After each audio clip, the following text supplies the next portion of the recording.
Welcome to the Energy in Motion podcast, exploring what makes us move, what makes us thrive, what makes us happy, what keeps us alive.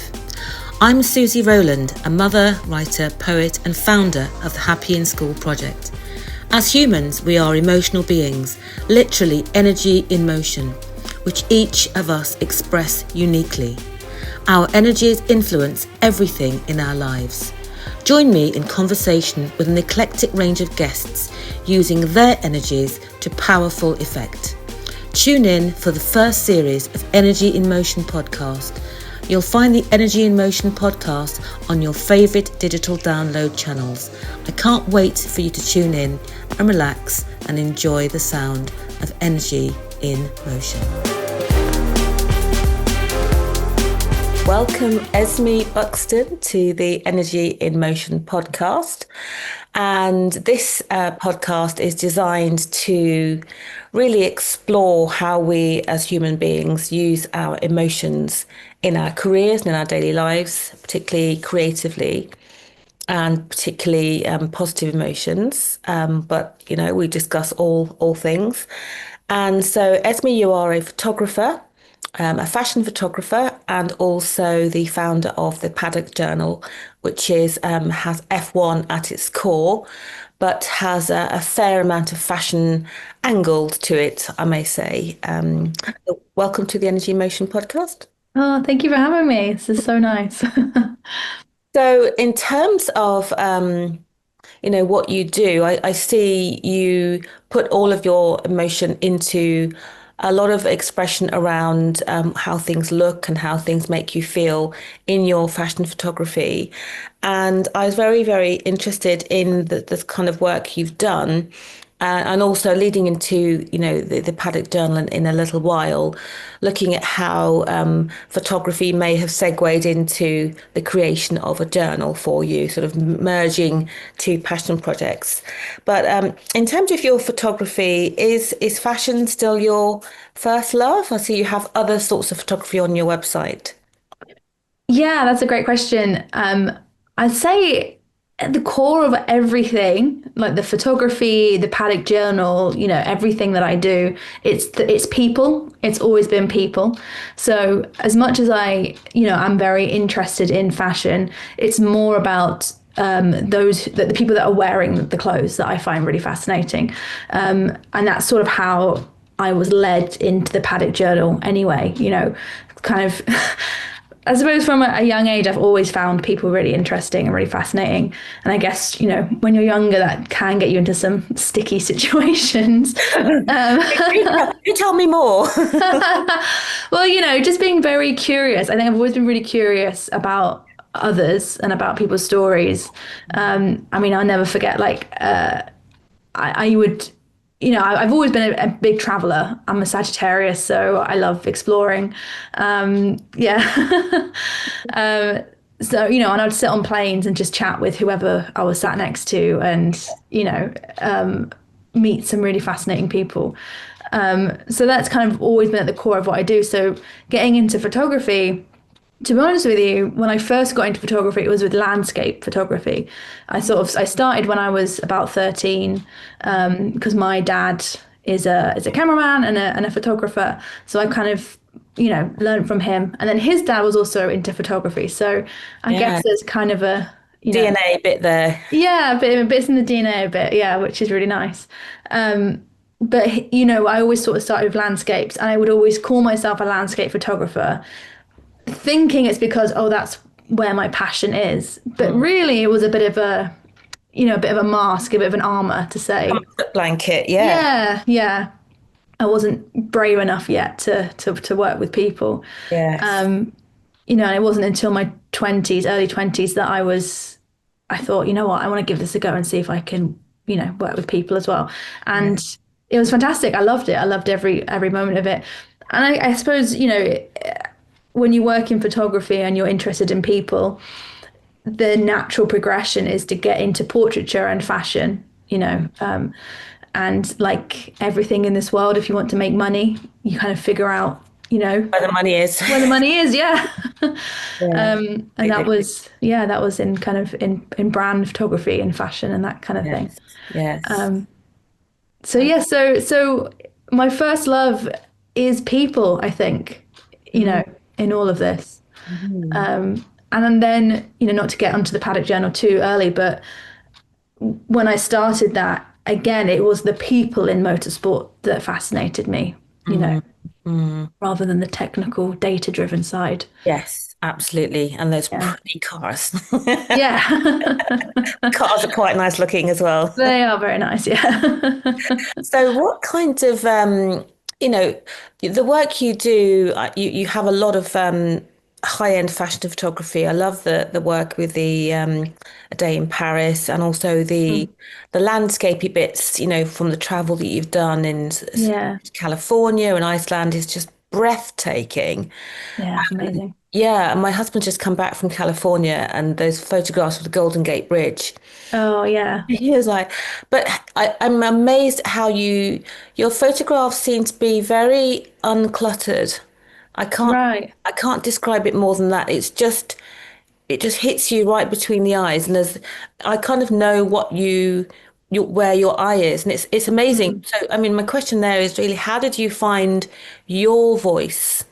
Because Mm. when the iPhones came out, and there's always like, oh well, photography will be dead, and we're all photographers now, and Yeah. to a point that's true. But when I look at your work as a professional, I go, oh, okay, okay. That's very nice of you to say that. iPhone bin. How do you find your voice? How do you put stuff in there? I mean, and that is you and has your seal on it. Yeah, I mean that's sort of the million-dollar question, isn't it? I think that's kind of in whatever industry you're in, that's what you're always trying to achieve, isn't it? Your vision and your stamp on things. Mhm. And it's definitely a process. I don't know if I would say that I'm even like at the finish line. Maybe you can never be at the finish line with that kind of thing because you're always evolving. Yes. But there's I guess there's a kind of like a different ways of approaching your own vision, or your own sort of creative stamp on a Mm. project. And I guess to begin with, it's very much about understanding the rules of photography, like, the rules of thirds, right? Things like that. Explain that for people that don't know what that is. Okay, yes, of course. So the rule of thirds is when you're looking through the viewfinder, the the composition is in three sections. Yes. Either For a face. yeah. So if you're shooting a person, a portrait, you would be thinking about maybe the top third, the middle third, and the bottom third, and you want that to be balanced in some way. Or you can also do the thirds vertically as well, horizontally. Mm. So it's thinking about balance. And when a photo looks bad, it's usually because it's not balanced right. Either the top of the head's missing, or there's too much body, or there's too much space above their head, and then that can kind of it doesn't look pleasing to the eye. But Yes. then as soon as you understand those sorts of rules, you then can go and kind of play with them and kind of go, oh, well, what if I totally changed that and totally, went against those rules, and maybe I did put loads of space above their head. And and I think so. I went to film school and I learned about film production, and I worked in cinema for a while, which was a lot of fun. Mm. But sort of learning about moving image, you learn about the story of, the story of the visual medium, I guess. Mm. So you learn how everything has meaning, or good art has meaning, you Yes. know, and that meaning could literally be But you're so. translating it, aren't you? You're trying to get Yeah. from how you see it to can you see what I can see? Yes. Yeah. Exactly. Yeah. You're trying to bring across something that you feel, something that you see, and trying to help other people visualize in the same way.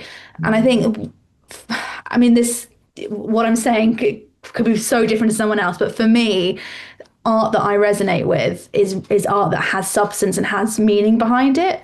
Yes. And so that's kind of what I try and put into my work, is some kind of substance and some kind of overarching story or theme. Yes, yes. I Um, see you're described as a narrative photographer, so you yeah. are able to tell the story in a picture. A picture is 1,000 words. But if you strip the story away, I believe you're still left with a lovely picture. Mm. Or not, you've got the message. If you've got the message, that's a bonus. Yeah, yeah, exactly. But Yeah. even just from the aesthetic point of view, and I particularly like the photograph you did for Queen and Country, where you've got the girl, female model looking sort of nose to nose with a horse. And the horse is a sort of cream coloured horse, and she's got Yeah. dark hair.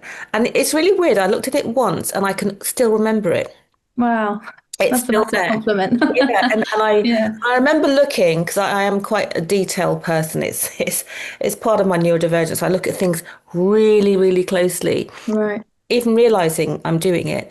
But I just saw the blonde eyelashes of the horse and then her dark eyelashes, and the kind of that there was that sort of connection between the horse and the lady, the Yeah. model. Whether or not they knew each other or that was her horse, I don't know. But I certainly saw in that picture the connection. But I also was quite intrigued by, gosh, what is all eyelash? It's just such a pretty picture, and just this communing between, person and animal. Because I'm a dog lover. I'm an animal Yeah. lover. I mean, I can't stretch to a horse. Dog. I really understand that, that desire to be close to an animal. And, Mm. that picture is just fantastic. So do you prefer portraiture or do you like more dynamic shots in fashion? Yeah, yeah, yeah, I think you're right. I think it is the storytelling and it's the dynamism that I'm really drawn to. I'm really drawn to sort of to different textures. Mhm. Like, working with I love a bit of like velvet, and kind of Yeah. warm textures. Yes, And I also love kind of contrasting textures. So like stone and velvet, or yes, wool and metal or something. That kind of like yes, contrasting look. yes. I think I've always been sort of drawn to like the more luxurious side of life, Mhm.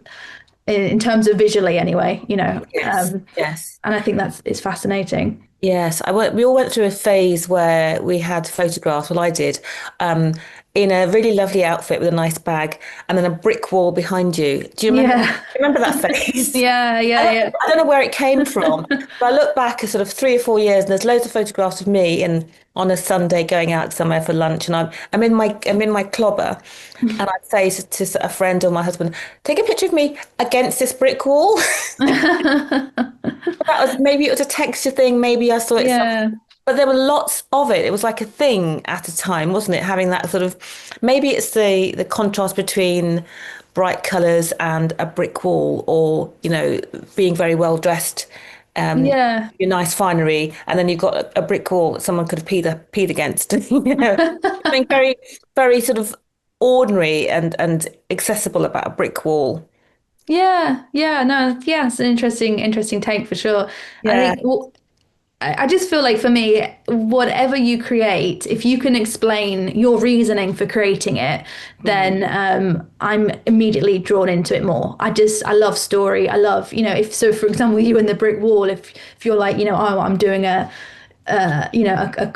take on sort of urbanism and the contrast between that, then I'm like, oh, okay, that's really interesting, and that's I think for me what art in general is Yes. about, Yeah. is Story behind it as well. yeah, which is not to get into it, but which is why I'm like I hate AI and AI Uh, art, yeah, yeah, yeah. I mean, too long a subject for us to go into Yeah. today, but it is something that.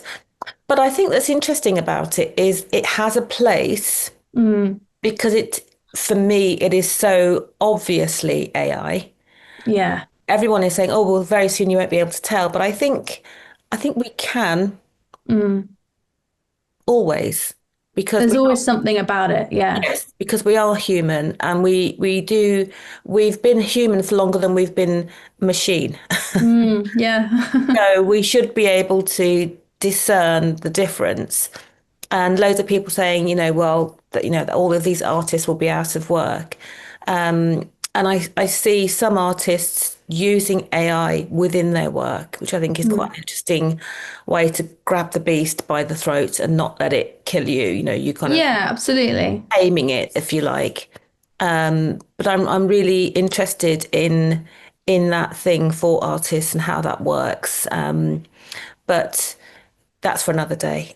That's a whole different It's a podcast. whole different podcast, yeah. But talk to me, as a photographer and your love of people, how you came to, happen upon the idea and the story behind the development of the Paddock Journal, which is, Yeah. to all intents and purposes, a very high-end looking produced digital publication Mm. around F1. Yeah. Healthy dollop of fashion in it. Yeah.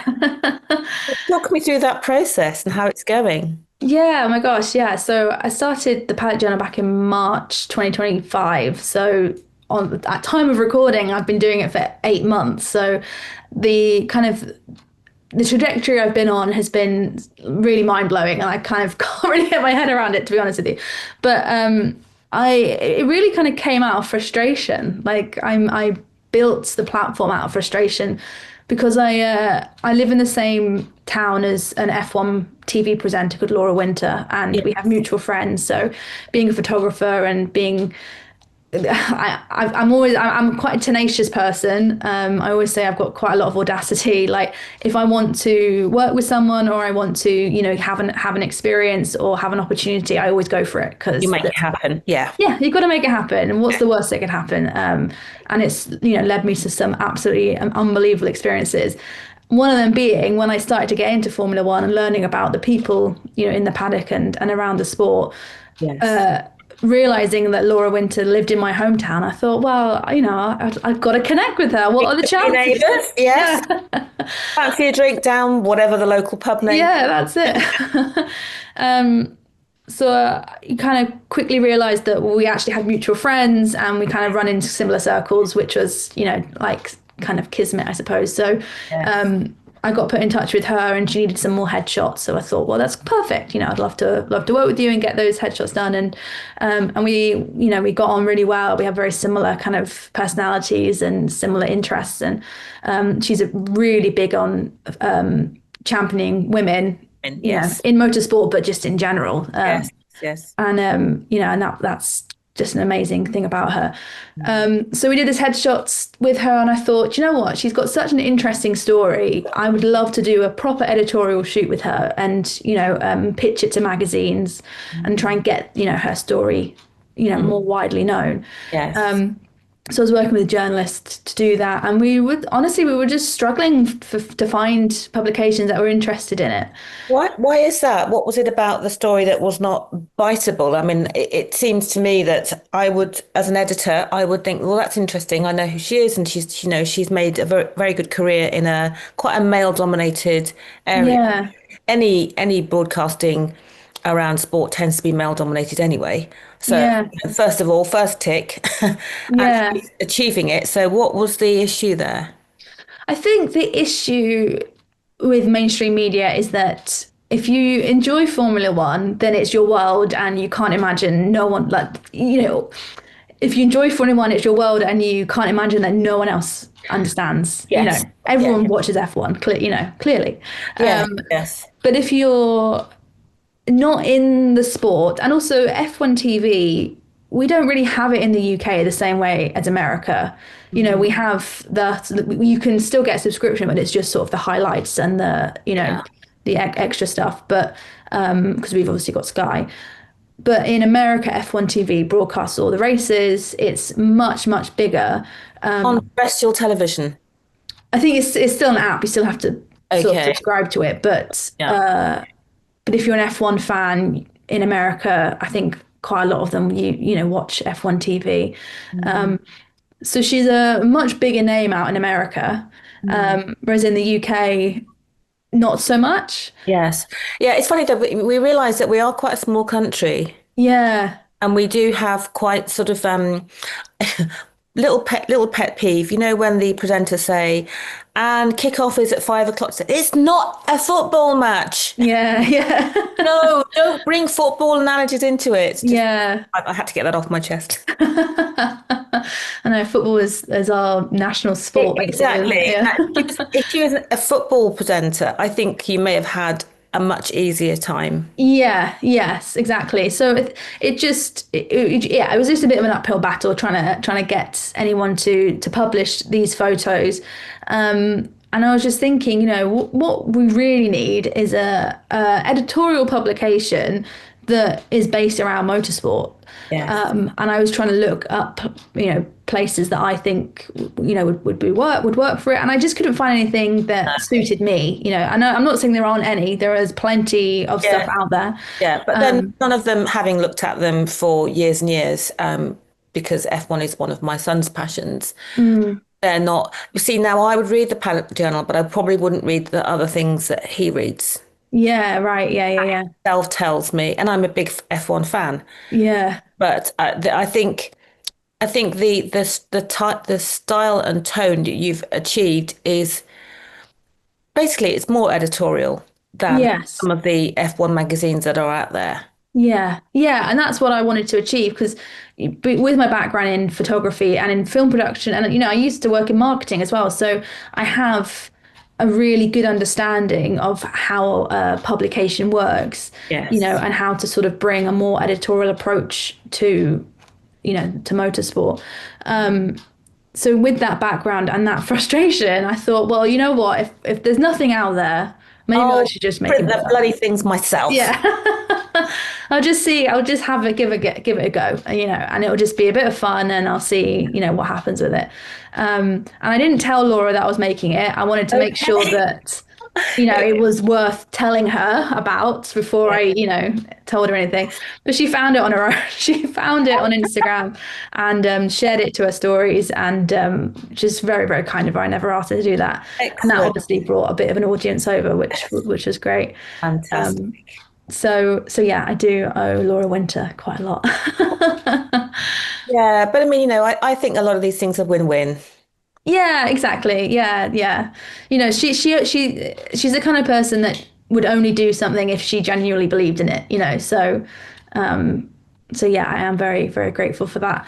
But I think I've always sort of said that the Paddock Journal is Vogue for motorsport. That's the angle I want to go for. And although like it's not strictly a women's magazine or a women's publication, it is female led. I do have a small team now and we're all women.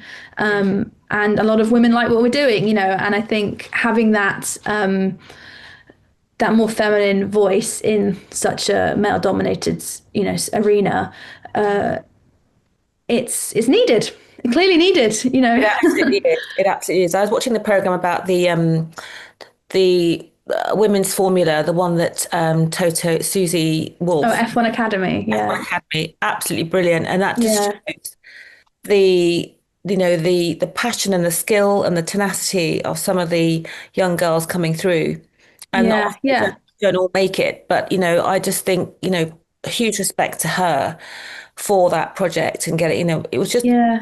captivating television. And I think, whether you're male or female, if you like motorsport, you should really like a Mm. program like that. And I think, in a way, I think it's one of those things that we kind of need to think beyond gender. Yes. Yeah. But I think that's probably for the next generation. I mean, I know Yeah. certainly the generation that are in their 20s and teens, they have a very different outlook on Yeah. most things to people who are in their sort of 30s, 40s and have been round the block and, had to struggle for equal rights at work and all that stuff. I think that the ones coming up have a very different outlook. And I think all of the things that you've mentioned and the difficulties getting things covered and Mm. motorsport women sport period and women presenters and editors, I think it will soon become something that we don't need to worry about so much. And that might be No, absolutely. a very long shot in me saying that. But I do. No, no, I don't think. I think you're right. I think this summer has been the summer of women's sport. The women's rugby and women's football in the Exactly. UK Exactly. has absolutely gone nuts, hasn't it? And which is wonderful. So it's really a matter of time Yeah. before it does in F1. And what F1 Academy does is really remarkable. Like because it's not just about the racing, whereas obviously that is a huge part of it, but it's also about showing brands that investing in women's sport is worth their while. Because for motorsport racing, that is kind of the crux of how it works. It's such an expensive sport.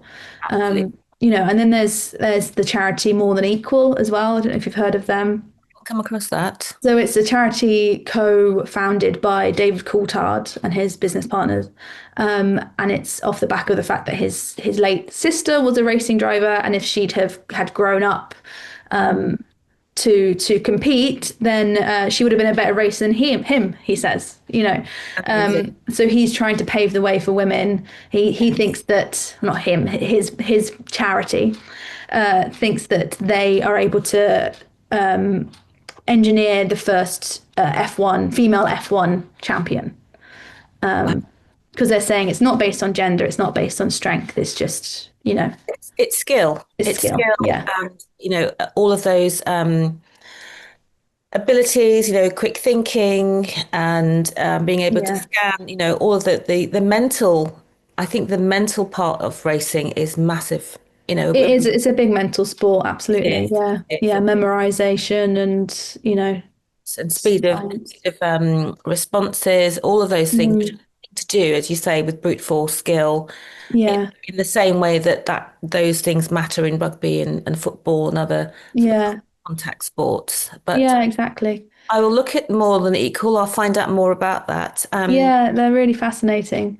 Yeah, so I think I've got a couple of F1 questions for you. Okay. See if I My can answer them. my F1 son fan who has very kindly drafted them for me. So, what would you say is the biggest what if in Formula One history? The what if that would have changed the trajectory of Formula One if it had taken place? Wow. I mean, such a huge question, isn't it? Especially Yeah, throughout history. yeah. Um, You can thank Jake for that. yeah. Yeah. Thanks, Jake. I mean, there's so many. I think there's maybe two that really stick to my mind. I mean, what if Ayrton Senna didn't pass when he did? What a talent gone too soon. And then oh my gosh, I'm not going to forget his name. Do you edit this? It can be edited, yes. Okay. I was making sure that my washing machine finished, so just in case, I will make some edits because I was thinking if the washing machine ends while we're still recording, I will need to edit. Okay, because I need to just find the surname of this person. Yes. Well, it's funny you mentioned Senna because I was That's thinking, it. how would I answer the question that I've just asked you? And I was thinking, not wishing to preempt you if this is what you were thinking of, but what Mm. if the halo had come in earlier? Yes. Like Well, yes. 5 years earlier, for example. And I know we were all like, oh, it's really ugly, blah, blah. But I think everyone No. now is very, very happy with it and very happy with the Yeah. fact it's been a life-saving piece of kit. I can't believe people ever I know, disagreed with it. I know, I It's know. When you yeah, look it's back, you think, life-saving. oh my gosh, how are they driving without any kind of yeah. Yeah, yeah, no, that's a great what if. Yeah, what if we used the Halo much sooner or had similar technology sooner, I also think another big what if is if what if with Anton Hubert if he didn't pass away. So he was is he Formula 2 driver, I think. Yeah. And he was who rose up the ranks with like Charles Leclerc and Yes. that lot. And he passed away during a Yes. race a few years ago now. And he was a huge talent. There's so yeah. So I suppose if safety was taken maybe not more seriously, 'cause I think safety was taken seriously, but potentially there was more of a thought on aesthetics. Maybe aesthetics took slightly Precedent. more Yeah. precedence Yeah. than safety back in the day. I think I think my what if, which is very controversial, would be something like, what if we mandated having former racing drivers um, having a bigger stake in the decisions that the FIA make? Oh, yeah. Yeah. I don't know how many of them, but they don't seem to have that racing insight from my perspective. Yes. I mean, the FIA. I think what some people forget is that the FIA doesn't just cover Formula One, it covers all motorsport. It covers bikes and, cars and all different leagues. Yeah. So there are definitely, it covers such a huge broad spectrum that Yeah. there's going to be cracks. And I think actually something that is really exciting is the F1 drivers sort of union that is being Yes. made, that George Russell's kind of the head of, isn't he, at the minute? Such a Um, gorgeous thing to do, isn't it? yeah, it is. I'm going to be, I've got this great idea, but I want to be in charge. We love George. We love George a lot. Yeah, he's Yeah. fantastic. Yeah, and yeah, I could see you up there, Susie, sat next to him. Oh, yes. Yeah, George, we have a good old conversation. We have a good old conversation. Um, so the second question, courtesy of Jake, is what are your expectations for the new regulations? Do you Mm. believe they will make the positive changes everyone expects, or do you expect one team to nail the regs and the others will have to catch up? Yeah, I think the regulations for 2026. God, I haven't said that very often yet. I know it sounds weird, 2026. doesn't it? Let me just Yeah. 1 second. Let me see if that works. Oh, Oh, that's nice. done the whole thing with the greasy. It's fine. I'm not vain. It's fine. I was thinking I really must do it, but I didn't want to spoil the flow of the conversation. But Oh no. fine. That's all good. I'm so professional. Um, sorry, should I go back to the regulations? Um, where were we now? Yes, that's a great idea. So, shall I read the question again? So we might be able to just splice back. I don't edit Okay. the way I have someone that does it, but yeah. Okay. Dear. So, courtesy question of Jake. What are your expectations for the new regulations?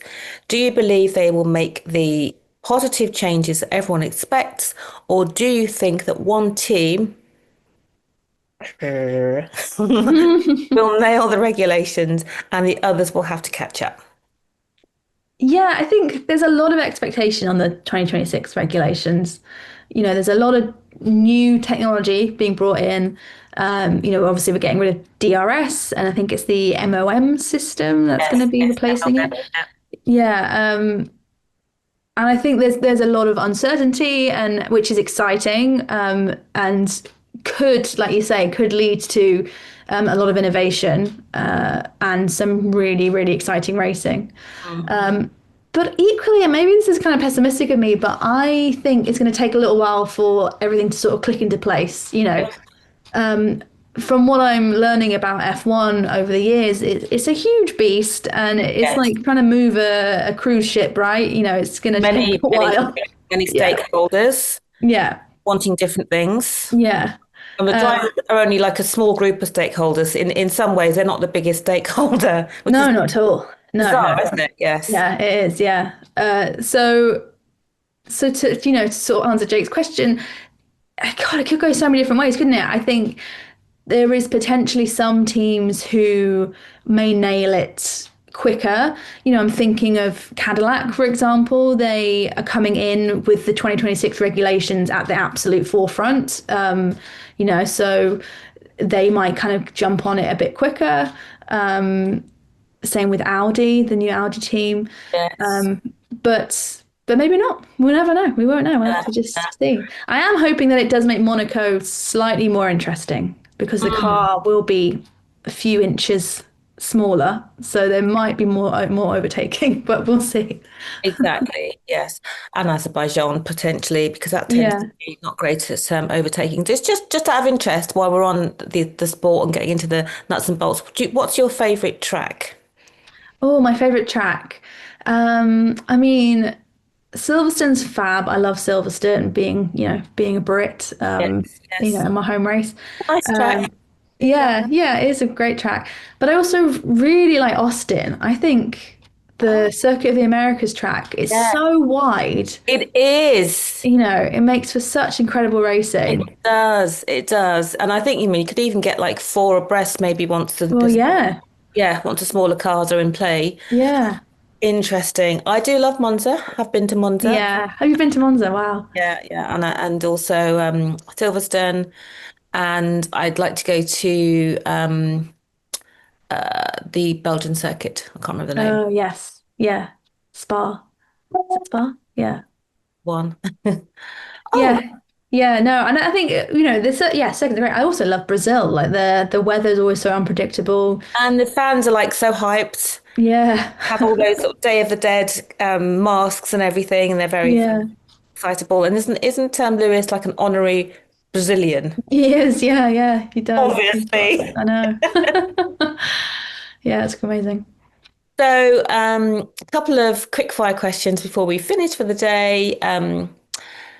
A long-term relationship or love at first sight. This could be anything at all, anything. It could be how you approach friendships or your business or, something new. Which one? I think if you asked me that 10 years ago, I would have said love at first sight. But now with age and wisdom, and I would now say yes, long-term relationship. Like Interesting. slow burn in all aspects of life. Now, again, this could be photography or it could be lip gloss, whatever. It could be car finishes, anything, gloss or matte. Oh gosh, matte, definitely matte. Yeah. I love a bit of matte. I think it's very stylish. Okay, yeah, yeah. It is. It does seem to be getting more and more traction, as it were. Piastri or Norris? Oh gosh, that's so horrible.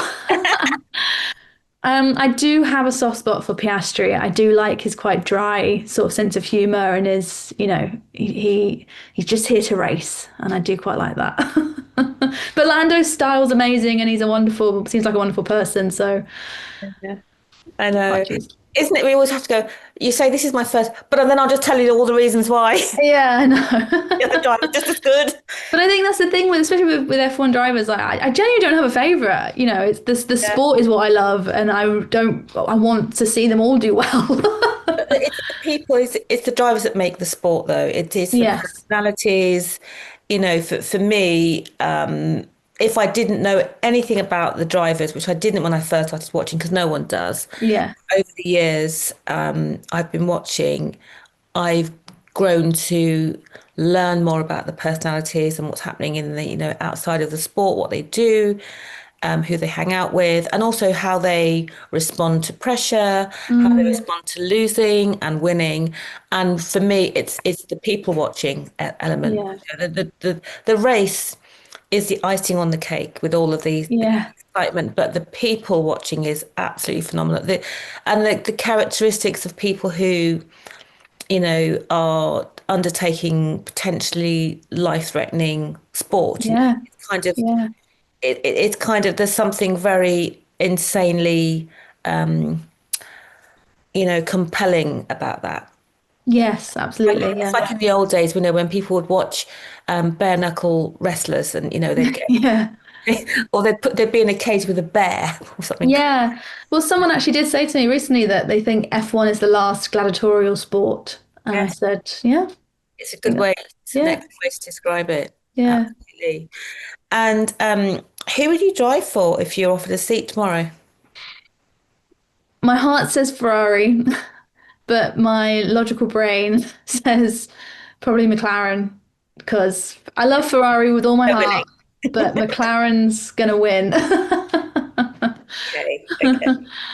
Yeah, they're winning right now. They're winning right now, so yeah. Okay, that makes sense. That makes sense. So I've really, really enjoyed this little chat with you. I Oh, think it's been lovely. chat again because I feel we could talk about so many different things. Yeah. In terms of your career, what's next for you? So the Paddock Journal is growing, which is wonderful. I've got a small team working with me now. It's not just me, which takes a lot of pressure off. But also we're producing a physical magazine that's going to be available in December. And we've just shot our cover star, which is really exciting. Can you reveal? When does this come out? This will be coming out. This is in series 2, so it'll be coming out probably in December. Okay, fine. Yeah, that's perfect then. Yeah. So the cover star's Cassidy Towris, who is one of the co-CEOs of Cadillac F1 team, and she's absolutely fantastic. She's gets sort of misrepresented as her husband's wife, and she's actually got an amazing head on her shoulders. Really intelligent. Worked a lot in the sport and in motorsport. She's been around it for years, and was such a pleasure getting to talk to her. So. Yeah, nice. Hope you guys are going to like her story. Very exciting. Absolutely. Yeah. And who have you not shot yet photographically that you'd like to in F1? Oh my gosh. Well, I haven't had any opportunity to photograph any drivers yet, so I would take any of them. But I think my sort of Roman Empire is Lewis Hamilton. It has to be. He's just so iconic. And me and my friends always say, yeah, and he's got the fashion side of him. I've met, this is not braggy, but I've met a lot of celebrities in my life, and they're all pretty normal people. And I don't think I've ever been starstruck. But I think Lewis Hamilton, I would be a bit starstruck. I just think he just seems to be such a humble person. Yeah. In spite of all his ridiculous multi-talents. Yeah. And I'd have like a whole page of questions just on the different things that he does. I know. Yeah. Before we get to F1, Yeah. The thing is a DJ, he plays a piano, he does bling, it's just like he's an ambassador, he's got Mission 44. Yeah. Like, whoa. I know. How does he have the time? I don't know if you've ever heard the phrase, you have the same amount of hours in the day as Beyonce. I think we need to say that for Lewis Hamilton, don't we? Yes. However, he's also ADHD, and from my experience, ADHD is if you want to do something, you'll just do it. Yes. What time? Just do it. Yeah. And if you've got someone else cleaning your house for you and cooking for you, it does make it a bit easier. There is that. Yes, there is that. But I do think I think some people are gifted with ideas and talent but can't kind of put it all together. Other people have the ideas and the talent and actually can execute the stuff. Yes. I think, and I think that's nothing to do with having the help. I think it's internal. Absolutely. Yeah, absolutely. I think but those people are, as you said, very few and far between. Yeah. No, he's an absolute icon. So when you photograph him, do get in touch.